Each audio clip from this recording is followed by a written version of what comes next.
Hey everyone, welcome to Mosaic. It's a newsletter that's powered by Gamut, and it features a wide range of topics that are both in and slightly adjacent to the creative industry that we find ourselves in. The whole point of the newsletter is to be something that you actually look forward to and not just an email that you feel spammed by and just immediately delete when it hits your inbox. So in order to bulk it up a little bit and make it something that you all look forward to, we wanted to add another layer to that. And that includes interviews with both friends and also respectable industry titans, which I will say on behalf of our first guest, which is Benj Haisch. Yeah, I think industry titan is actually a pretty good way to describe you. He's a 17-year-long career in the wedding industry, a pioneer on the elopement side of things as well in the wedding world at large.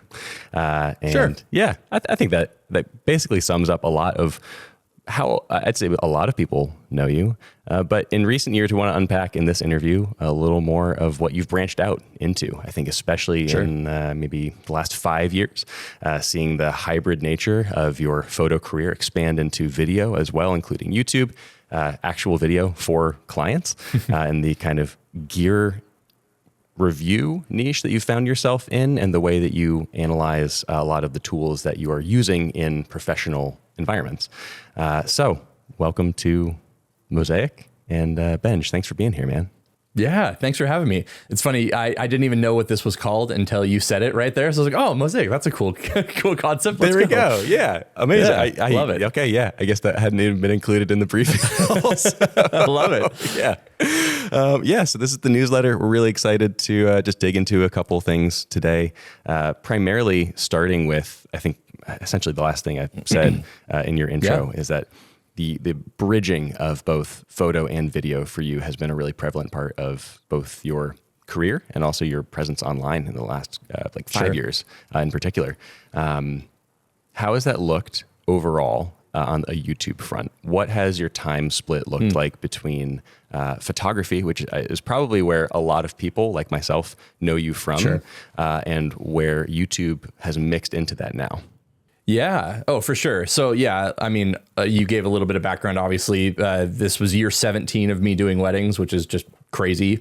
It's the only real job I've ever had, and if you even count this as a real job, right? I know a lot of people still don't, but I started in college and have been going ever since. And the kind of like, not ironic part, the interesting part that I don't think anybody really knows is that the first few weddings that I did, my brother and I did them together, and he did video and I did photos. Okay. And then I just realized like I would book both of them kind of together, and just like add him on or whatever.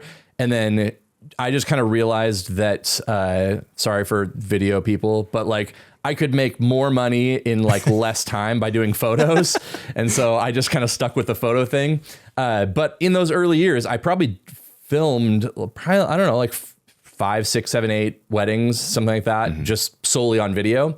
And at the time as well, I was like working at a church, and my primary things was doing music and then making videos for the church. So I have like a decent background in video. So like even when I started thinking like, oh, I'll start like a YouTube channel or whatever, I like downloaded Premiere and it felt like old Final Cut, and it was like, all right, cool. I kind of got where this is going. And then, started doing YouTube stuff. And then one of the things that kind of popped off for me was when Kodak released Ektachrome again. So that was, I don't know, years and years ago. But I was like, oh, I have this opportunity. Maybe I should make a video about it. And that video, I don't know, has a couple 100,000 views now. And so it was kind of like, oh, okay, this platform could do something, right? Yeah. And then my other thing was that, especially for at the time when I was kind of starting that thing, I was shooting only like Leica cameras, right? And the amount, especially at the time, of reviews of a Leica camera or whatever those lenses were it was just nothing. It was people taking photos of like the flowers in their backyard, and like, it just wasn't anything that was helpful for me. So I was like, oh, okay, like maybe I have this stuff and I have access to this stuff. Maybe other people would find this useful. And then it just kind of, as my career progressed and as my ADHD progressed and everything else into being interested in more and more things, it obviously continued through to hitting all the film cameras I owned, and basically just started out by just kind of doing videos about the stuff that I already owned. And then as the audience grew because of that, then companies started contacting me asking if I wanted to review new stuff coming out and whatnot. And so, has kind of moved from there into, definitely. And I know you asked kind of like where that split is. And it depends on the time of year, really, right? Like, so we just, as of this recording, we're like late September, almost October. So like wedding season is winding down pretty hard for me in the Pacific Northwest because I don't think it's currently raining, but it is raining in general here, you know? So most people don't get married here after like the second week of October usually. And so, and then my YouTube stuff will kind of ramp up a little bit more as well. So, it's definitely something that, I don't know, is probably like 60-40, like still photography, YouTube overall. But there's times where that flips where like midsummer, it's usually more photography and way less YouTube stuff. And then, in the off season, it kind of flips a little bit. Sweet.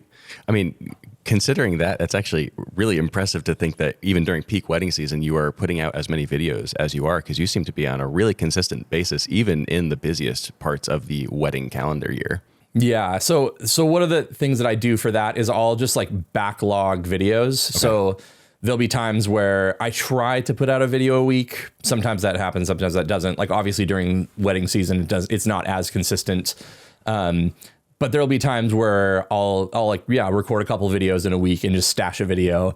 And then sometimes there'll be a video sitting just in the queue for months. And I'll just be like, I can't make a video this week. So here's that one's finally going to see the light of day. That's awesome. And so I change this setup too pretty often. Like it's just like very small changes, but sometimes you can go back and be like, so this video you posted in July and you're wearing like a beanie and like a coat and stuff. And like, I recorded it in like late March or something, you know? Yeah. So that's kind of how I work with that kind of stuff, because some of the stuff, like I think that my point is, sure, it's nice to get like videos out on like release date when a new camera comes out that I'm interested in or whatever.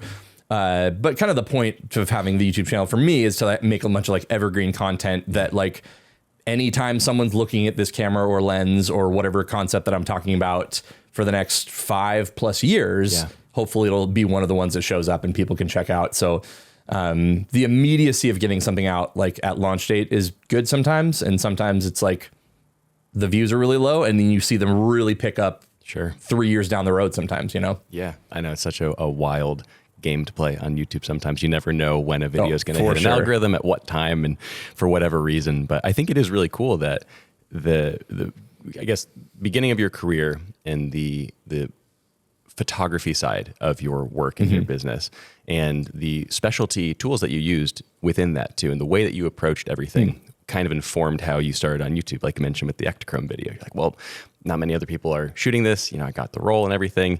Why not combine what I am doing currently with this new medium of just telling people how I'm doing this and showing my images still online, but just on a different platform.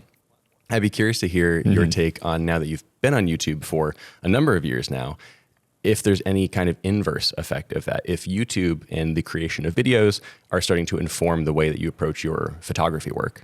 Sure. Yeah. I would say too, like, because I've always done stuff kind of like adjacent to social media stuff as well. Like, cause like early on in like, 2012, 2013, 2014, 2015, like that time I was like doing a lot on Instagram as well. Right. And so that even kind of shifted, like I could tell even by looking at my Lightroom catalogs that like I started shooting more vertically than I had before, even in my photography. Okay. And then I think that one of the things that I really enjoyed about YouTube was that I was getting really burned out on just posting so much on Instagram. So I was posting at least a photo a day, was like trying to manage all that kind of stuff. And it did really well. Like I accumulated followers and got brand deals and booked a lot of weddings and all that kind of stuff from it. But it did start to get really, really, really taxing. And I think the thing about YouTube that I really like is that every single day I'm getting comments and things on like old videos from 3 years ago. And it feels more like I can put a day or two sometimes into making a video. and that I'd only have had to post like once a week, once every other week or whatever. And that seems to have like more of like a sustaining power. Sure. If that makes sense. And so I would say, and then as I started doing more and more YouTube stuff, obviously I learned more about video and like, started like getting that whole thing into it. And so I started even like bringing like, this is obviously well overkill, but because I have YouTube, I have the access to other things. So, last year, I brought like my Sony FX3 to a wedding that I was photographing. And then I just took like a bunch of little clips here and there on like that super tiny little 24 millimeter lens that they have. And I just made a little like highlight video for the couple afterwards. And there's been other times where I was at an elopement in Yosemite, and one of the family members like last minute couldn't be there. And because I was on this little road trip, I had my FX3 and some microphones and things like that. And so I'm at this ceremony going like, oh, this one person can't be here like super last minute. I have some tripods. I have like a cinema camera, you know, like, so I was just like, cool, like I'll mic you guys up and I'll just put the ceremony together for you real quick. Like, no problem. Just, and so it's been cool to be able to like, slowly find little ways to like add that into my business. Just because I have access to all those tools. And now, because I've been shooting so much video, I find that I have that skill set. And so I even booked a wedding a couple weeks ago that I did video for the entire thing. It was the first time in like a long time that I've done that. I did an elopement, and my pitch to the clients was basically like, hey, I know I don't have this in my portfolio. Here's like a highlight video that I made while I was photographing something. And then here's an elopement that I've done in photography in that same spot. If you can like think about the fact that I could like translate these two things, maybe this will work out, you know? Totally. And I think it worked out great. I'm really proud of the film and everything like that. So it's been fun to kind of work through those different things. And I think that just I think I have like a lot of creative curiosity, right, around all these different things, and seeing how I can meld those two things together. And even like that wedding that I did where I was just doing like sample stuff, before I even sent them the film, because they didn't even know I was filming anything. I just have this other random camera, and I always bring either a film camera or something else, just because, I don't know, I don't get bored at weddings, but you know, like they can become similar as time goes on. So I like to have something else. Years too. Yes. So like I usually either bring like a film, something else to like break up the monotony of whatever in my primary cameras are that day. So one of the things I did was I shot everything on that video, and then just like still shotted, like, you know, screenshotted a bunch of the stills from that and sent them over. And they were like, oh, were you shooting a film camera? Like, what was the deal with this? And like, then a couple of weeks later, I sent them like the full thing as like a surprise. And so it was cool to see like how I could kind of integrate all those things together, starting with photography, which I was actually doing, and then kind of like sending them the photo stills from the video, and then be like, oh, just kidding, that was a full video I made for you guys. Here you go. So, but it's all based off of like, my own curiosity of like, here's low stakes. I know I can put something together while I'm doing this thing I do all the time. So let's see if I can like challenge myself to make a whole little highlight film while I'm still working as a photographer. Yeah, right. I mean, number one, I think that's such a cool thing to do just on a client service level, to surprise them with something like that, and for you to have the self-awareness of like your bandwidth throughout the day, and to know that you could take on that extra load and responsibly do it and still deliver something that you're really proud of while still fulfilling your role as the photographer. And two, the stills that you shared on Instagram from that elopement that you had filmed were beautiful, and I had actually wanted to bring them up. So that was a very natural segue. But then speaking on like creative curiosities and stuff too, and you mentioned your FX3 in particular, one thing that I've absolutely adored that you've done in, I think it was within the past year, was your like, so to like quote unquote, Super 8 or Super 16 kind of FX3 rig. Could you explain the origin of that a little bit and just break down the rig itself? Sure. Yeah. So a couple of years ago, it was just like the off season, and one of the things that the FX3, I'm sure a lot of people watching this at least will be semi-familiar with it. It's like a really small compact cinema camera. It has the same sensor as like the FX6, but it doesn't have like a viewfinder. It's like the same size as like a smaller stripped down kind of not boxy camera, but like almost just like a regular mirrorless camera. And I saw a video from one of my friends from the Sony world, Jevin Dovey, about adding just a cheap little viewfinder to the back of it. And so I bought one just as like kind of a fun thing, like, oh, it'll just be kind of fun to try this out. And as I did, I kind of flipped it sideways and was like, oh, this kind of feels like, like a Super 8 camera. And I was like, oh, if I like add a little thing to the bottom of it, because the FX3 has a bunch of little mounting holes everywhere and I have a little cage on it and everything. I was like, oh, if I mount this thing vertically and then I have this viewfinder on it, like it kind of really does kind of feel like a Super 8 camera. And then I kind of was thinking through and I was like, oh, well, Super 8 doesn't have like as much resolution. And I was like, oh, well, I could just like put the rule of thirds bars on and just use that center area. So I get like a lower resolution, but still I'm still shooting like 10-bit 422, so I can get as much dynamic range as I can, all those things. And then the other random thing that the Sony FX3 or a lot of the Sony cameras have is like this clear image zoom function. And I had done a project with Sony that they sent me a bunch of their Sony Xperia phones. And so I had this little mobile phone like handle, and on it, it has like the record button and it also has a zoom feature. And so you just pair it to the camera. And then so I could zoom in and out like dad cam style or like Super 8 style on the handle instead of up on the camera, because the camera has like a little zoom rocker thing. So I shot it all, like at f8 on this little 24 millimeter lens and then cropped to the middle. And I thought it was, just super fun. So I originally started doing that with like my kids just on the weekend, like just like taking them up to the mountains or whatever and just kind of shooting some stuff around the house. And then so that's what kind of gave me the inspiration to like, oh, I've always wanted to shoot Super 8 at a wedding. But I think that would just be too much work to like work through doing all that kind of stuff. So I kind of made like a slightly stripped down version of that without the handle and then attached it to like my little dual camera hold fast strap. And that's the little mini rig concept that I used to film that first wedding. And I think people that shoot Super 8 aren't going to be like, oh yeah, exactly, Super 8. They're going to be like, this is stupid. But I think it like totally accomplished the look and the feel and the vibe and everything like that I was going for. That was like much more of like a candid feel. I wasn't trying to be like really cinematic or like not doing like all these pushes and pulls. I'm like literally zooming in and out with like the little zoom rocker and like trying to make it kind of cheesy, like, but in like a weird hipstery way. I don't know. That's a old term, but yes.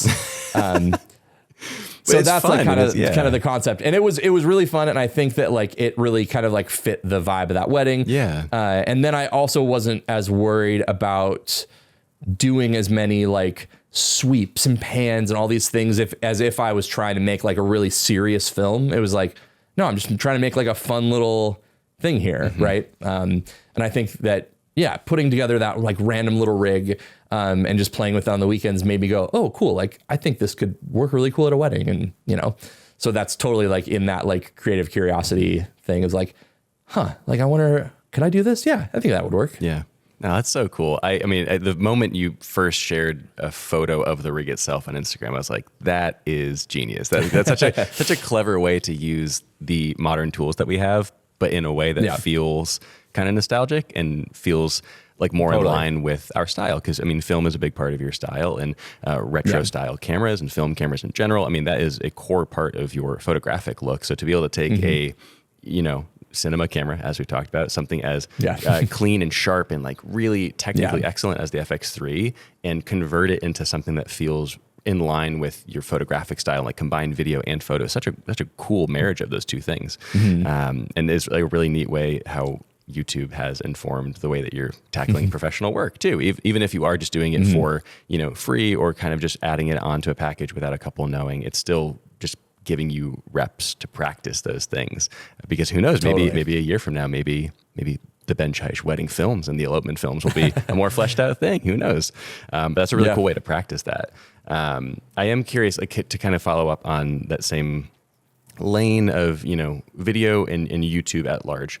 informing photography. Have you found that the way that you like go about and film your videos, and when there's either strangers involved or like other people in the world, or how you go about filming them specifically on a video front, has that changed the way that you look for images on a stills front?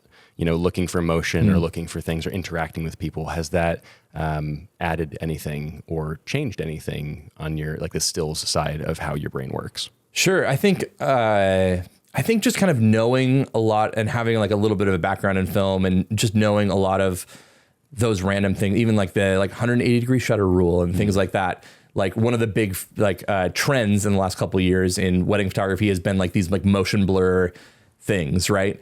For better or for worse, right? Some of them make a lot of sense and some of them don't make a lot of sense. Sure. But so that's like one of the ways that I was like, oh, cool. Like I could go about this really easily by just like setting my shutter speed to 1/50th of a second and like moving alongside someone, because I think the point of those motion blur trends is to like add some like cinematic authenticity to things. And so it's like, well, how much motion blur would you really have in a film? Oh, yeah. I pretty much know the exact amount that you would have in a film. Right.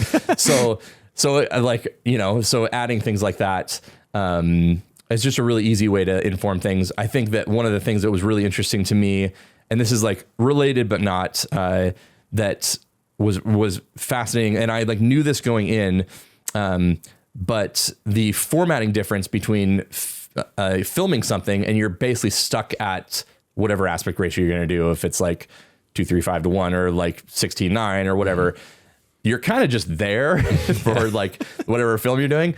And so there's a lot of times where like I was at this elopement and going like, oh, this would look really good vertically. The composition just doesn't work nearly as well. Like in horizontal, like in 16:9, like I can't make the same frame that my brain wants to make here. And so there's a lot of like that, like push back and forth of, even when I was, filming things, having to like slightly rewire the brain to go like, oh, you compositionally have to think a little bit different here than you would be if you had the ability to flip something up, vertically and do like a 4:3 vertical image where that crop is very specific in how your brain works. And now we have to rewire this a little bit to go like, cool, you're gonna have to redo that composition altogether or punch in or something, because like it just doesn't work that way, right? And so I think that a lot of times, one of the things, even be like I said, like creatively curious, is like one of the things I always do with filmmakers is I've always tried, even when I wasn't shooting video stuff at all and everyone was shooting like the Lumix GH5s and things, I would always just try to like memorize all of the lenses that the video teams were using, so I could just look over and go, okay, they're shooting with X lens, so I know exactly where I can and can't be to be in their field of view. And I think that's one thing that photographers don't do a very good job of in general, is just kind of like understanding where other people are and what their needs are and everything like that. And so a long time ago too, I decided that I was a really good photographer. I was like really good at liking photography, and I was doing weddings, and I didn't really know that much about the context of doing weddings specifically. And so I started volunteering to do all the different aspects of a wedding so that I could have a better perspective of those different people. Wow. So I went and I had a studio at the time, and I let two people get married at my studio so that I could like understand what it was like to be a venue owner. Oh my gosh. Like I helped out with like florals at one point, and like there was a time where like catering was really behind, and I was like, hey, nothing's happening at this wedding until we get this catering stuff done. Can I like help you guys? So I went through and did that. I like went and officiated some weddings, and then I helped out with video at some random weddings too, just because I wanted to be like, okay, cool, like video teams are usually really late in these parts. Like, why is that? Oh, cool. Like maybe I can help them prepare this way or whatever, or have more empathy for why they're doing the things they're doing instead of just being really annoyed and frustrated.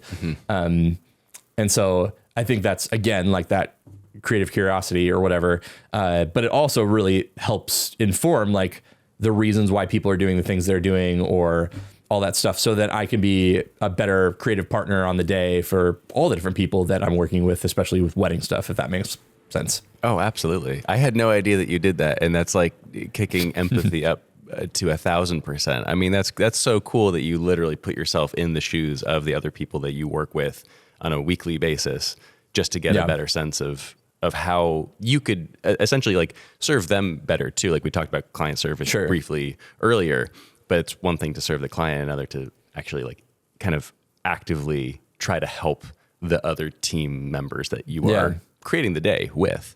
Totally. Yeah. I think there's a lot of things that like as photographers, we know that the video team has to do XYZ things. Like we usually know that they need to like mic people before like a first look or the ceremony. We know that they have to like set up tripods and things like that.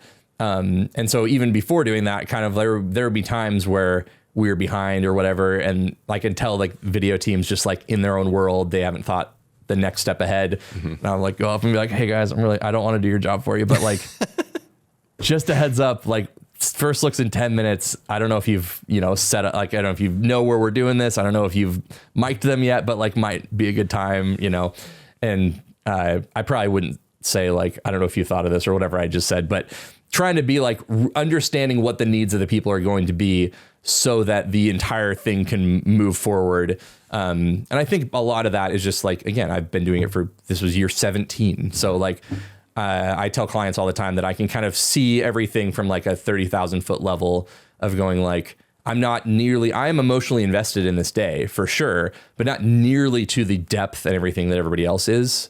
And so being able to see the different perspectives and see the whole thing as a whole and where we need to go and do and all that kind of stuff is super helpful. But then like, putting myself in their shoes to go, oh, cool. Like I didn't realize that setting up those tripods and getting those right angles and making sure they were in focus before people start coming in the aisle took as long as it did or whatever.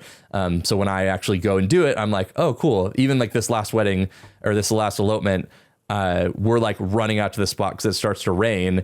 And I'm already going like, I'm sprinting out there fast to go, okay, this is your spot. Cool. Like I'm setting up tripods as fast as I can. And like they did have to wait a tiny bit for me to finish setting up this second tripod because I was the only one that had to set anything up. And I was just like, I knew it. I knew this was going to happen, and it still happened. It still happened. So, yeah. Well, I really do applaud you on that. I think that's so cool to, again, like just go above and beyond like what the base role is for, a certain vendor on a wedding day, or I mean, in productions in general. I think that kindness is often overlooked because you're so focused on just doing the job at hand, and to do that and to really like just try and to put more of yourself into whatever is going on, I think is really commendable and really cool. I did want to close out the conversation here to kind of go back to your YouTube channel a little bit. You recently passed 70,000 subscribers. Congratulations. Oh, yay. Thank you. The big 100 is coming up soon. I just wanted to kind of get a sense of what your hopes and dreams are for the channel in general. I know you mentioned earlier in this chat that you really want to make evergreen content, stuff that people can go back to for years to come. Do you have any specific projects that you're working on right now that you're excited to share? Anything in particular that you're trying to achieve in the next, maybe 4 months before the end of 2024 and then going into 2025? Would love to just hear a little bit about your plans for that. Yeah, I don't have any like crazy new plans or projects. I do have, what's cool is that recently I've gotten a lot of potential partnerships coming up, which can be fun, obviously, because I think that one thing that people don't really realize about it is that like, that's really kind of where, unless you're selling something on the back end, like obviously I sell my presets and obviously LUTs, but like I'm not like making a full-time living just off of those. And I think a lot of people just assume like, oh, if you're getting a few tens of thousands of views and you got a certain amount of followers, like YouTube probably pays you enough to make a living. It's like, well, no, I can like, doesn't really work like that. And so anytime that I see a friend of mine get like some sort of backing with a sponsorship or something like that, it usually makes the videos cooler because then they can put a little bit more time and production and things into it. And so anyway, that's kind of like a little bit inside baseball for a Rally Caps reference. But yeah, I think that one of the things that's been really interesting with YouTube is like, I think it's been more of like a slog than I was anticipating. Like I kind of thought that things would take off a little bit more than they had, to be honest. So like 70,000, I'm like, that's like, it almost feels like a defeat, to be honest. Okay. Cause it felt like it would just be easier than it is. But the nice part about like my channel is there's never been like giant jumps. It's just been like completely steady, like growth for the entire time, which I would probably gladly take over big jumps and then plateaus. Right. So yeah, I think that like a lot of my things again are based on the things that I'm just like really interested or whatever at the time. So whatever, if there's something fun that's coming out that I get access to, that's obviously like usually a fun thing. But yeah, I do a lot of things with, like my Leica cameras, and like I got to do a little partnership with Hasselblad earlier this year. And so I have like that 907X 100 megapixel camera, which is absurd. So I have so many video ideas. It's just hard to actually be able to put them all into practice when you're like, I have 2 kids and like my wife works as well. And so we're like passing things back and forth and trying to have a hobby in there as well and like actually work on my photography work. You know, it's just like so many things. So it's always the idea that I wish I had like 2 of me, right? Yeah. Because then I could just like do all the things I want to do.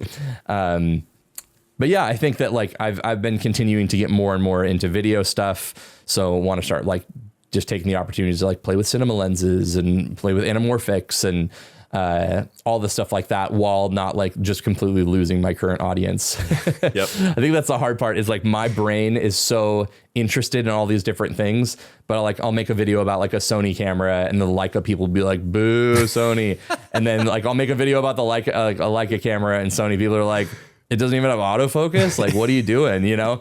So I think that like, it's been an interesting thing. I think that, I mean, a growth strategy is to like pick a lane, but I think that my brain sustainably for a long-term channel works better to be like, no, we'll just play with all these different things and hopefully have some sort of underlying consistency in like who I am and what I'm looking for and how I compose things and all that kind of stuff. So I think that's kind of like my thing is just, we're going to keep trudging forward with what we're doing. And hopefully, just keep it rolling. And hopefully again, like it'll be a more sustainable thing, because at peak wedding stuff for me, I was traveling like every other weekend at least. And that just meant I didn't see my family very much and all that kind of stuff. And now with, I have an 8-year-old and a 4-year-old now. And I found that a lot of these little brand partnerships and things like that with YouTube have allowed me to go like, okay, cool. Like I don't have to take this gig somewhere else. I can take that same amount of money and stay home and do like a little brand deal instead. And so I found that kind of stuff to be, really helpful. So I can even see in the future, if that stuff works out, to be like, maybe YouTube does become like a higher percentage in the long run, and then maybe be able to bounce back and forth. But I do like the creative flexibility of having both as options, you know? Yeah, no, I love that. I think that's I think for the person on the actual creation side, you in that seat, being able to have, it's funny, even in the kind of broad genre of cameras and filmmaking and that part of YouTube, you're mentioning that, there's still almost like multiple lanes that you can go in, and that some people, there's still so much variation even with something like that, and that for you to have all of those different lanes to kind of just like satisfy those creative musings and urges in your brain, and to like for you to have enjoyment with that, I think is extremely valuable, because that's going to keep it feeling fresh for you. And maybe it's not the same viral growth because you're not trying to work the system in the same way, but you've seen steady growth, and I would agree with you that I think steady growth is so much more valuable than just like the viral peaks and then the valleys and then the identity questions and all the things that kind of come after that. So I just, I think that's a really excellent approach for what you're doing right now. And as long as you feel fulfilled with it, I think that's amazing. Yeah. Oh, for sure. Yeah. And I think that's been like a pretty consistent thing, even with like my business and things with doing photography and whatnot. Like I've had little, peaks and things like that where things have definitely jumped up. Like when I started doing elopements and things, like but like I tried to like keep it at a rate where it's like, I'm not going to like double my prices overnight and things like that. I think that like a lot of like the longevity is being not concerned, but like making sure you're working with being sustainable in what you're doing and how much you're shooting. And I think that there's definitely been money left on the table by not taking too many opportunities, but it's helped the sustained growth and again, longevity of my career by not trying to like outkick my coverage or whatever, to use more sports references. But it's made it to be more sustainable and like prove to have longevity over, like 17 years now for sure. Yeah. I mean, that number right there, I feel like is the testament to how you've approached things so well over the years. And, you know, I say that as someone from the outside looking in. I'm sure you see a lot of the mistakes and the things that you've learned along the way. But again, you've been in this for so long, and you've had such a massive influence on the photo and now the filmmaking side of the industry, in the wedding and elopement space specifically. And I think that just like a testament to the approach that you've had, the attitude that you've had towards it, and the empathy that you've brought along the way as well, to make all of it something that you can do for nearly 20 years now, which it's a lot longer than I think most people would stay in that part of the photo industry. So if somehow any listeners or readers right now are unfamiliar with your work, please plug all the channels and all the outlets that you share what you create on. For sure. Yeah. I mean, obviously we've talked a lot about YouTube. So it's just my name, Benj Haisch, on there, and you will see a plethora of different things, but it's obviously mostly based around like, here's my take on this particular piece of gear, and like, not necessarily like giving you like a giant rundown of specs, but like, okay, I'm still like actually like a working professional using this stuff. Like, how does this actually translate to someone who is going to use these features or whatever, is like kind of my goal there. And then, I have like Instagram and a website that I've definitely neglected quite a bit. But I would say like, you can check me out on Threads, I guess. I've been more active there lately. So but I guess like, YouTube and Instagram are the main ones for sure.